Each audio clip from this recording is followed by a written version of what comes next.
Currently, we are in offering MA in International Relations, Security and Strategy, MA in Public Policy, Master of Design, MDes in User Experience Design, and MBA in Business Analytics.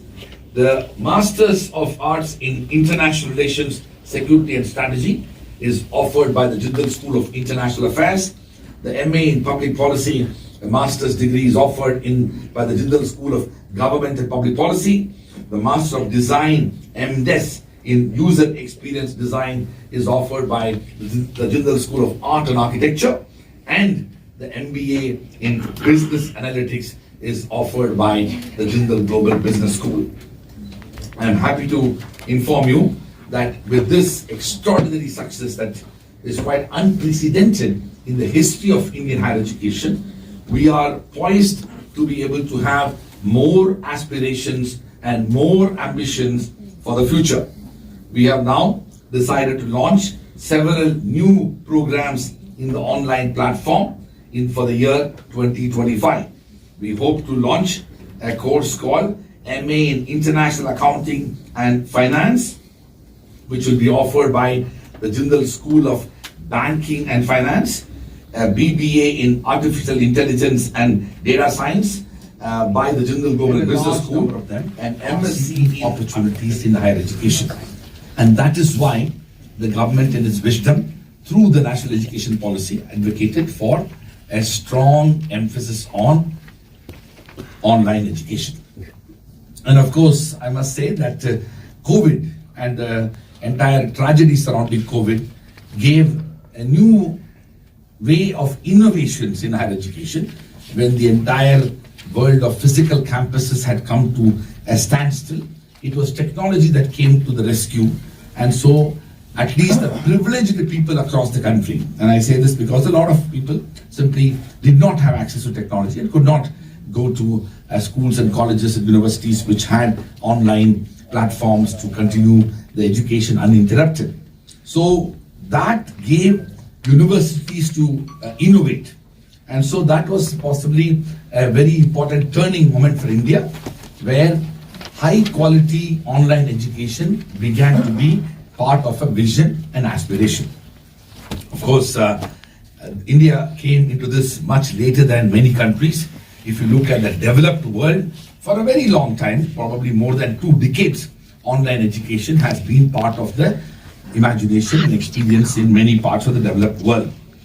So the reason today is historic, and it was announced just 2 days ago. Today is 12th of December. On 10th of December, the world's most prestigious rankings organization, which is also recognized by the Government of India, called the Times Higher Education out of London, which ranks universities around the world on various parameters. They have the global rankings of universities, where it has been lamented for many years that not a single Indian university is among the top 100 in the world, not only in that ranking, but also the QS rankings.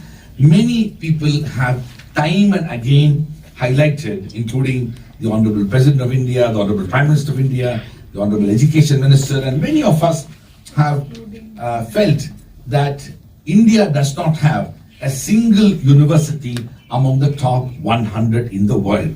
That has been the case for a very long time, and there is a lot of anxiety and aspiration to be Indian universities to the top league of universities in the world. Now, it is in that context that the Times Higher Education had published the most recent online learning rankings 2024, which was published globally on 10th December 2024, just 2 days ago. I am delighted to inform you that o.p.Jindal Global University, an Indian university, has not only acquired the highest status of being India's first ranked university, not just public or private, but India's first ranked university, which has topped the league tables in the online learning rankings of Times Higher Education 2024. India, for the first time in the history of Indian universities, any Indian university has ever attained the distinction of being world number one. Never before in the history of India, any university in any of international rankings, be it the Times Higher Education rankings, be it the QS World University rankings, be it the academic ranking of world universities, which is also called the Shanghai Jiatong rankings, in these three of the world's most prestigious and prominent international rankings, never before in the history any Indian university has been ranked as number one in the world.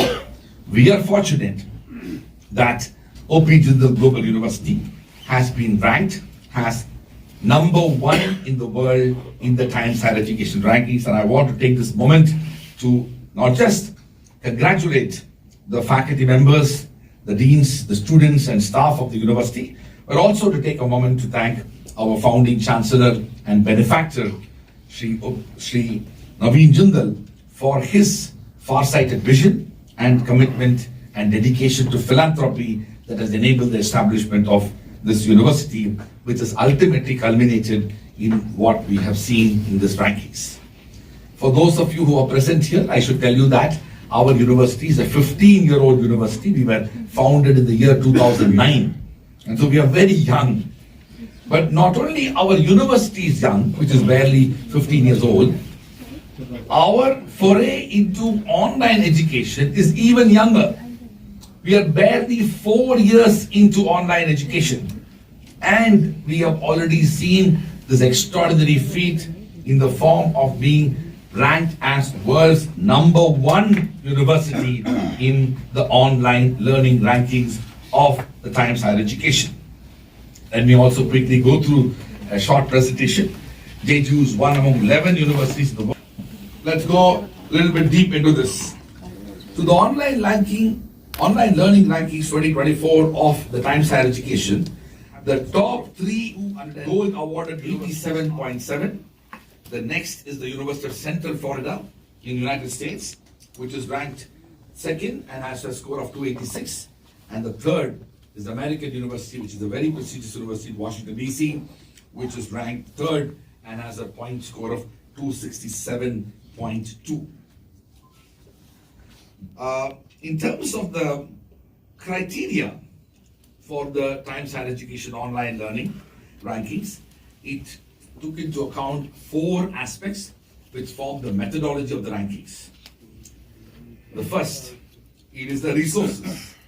How much of resources that the university is ready to put towards online learning. Now, why this is important? Because historically, online education has been seen as a pejorative form of education, a mediocre form of education, something that's not necessarily of high quality. In fact, that's reflected in many aspects of distance education. If you ask a lot of people, let's say employers, one of the things the HR managers ask in the interview when they are interviewing people is that, did you study it in person or you did it distance?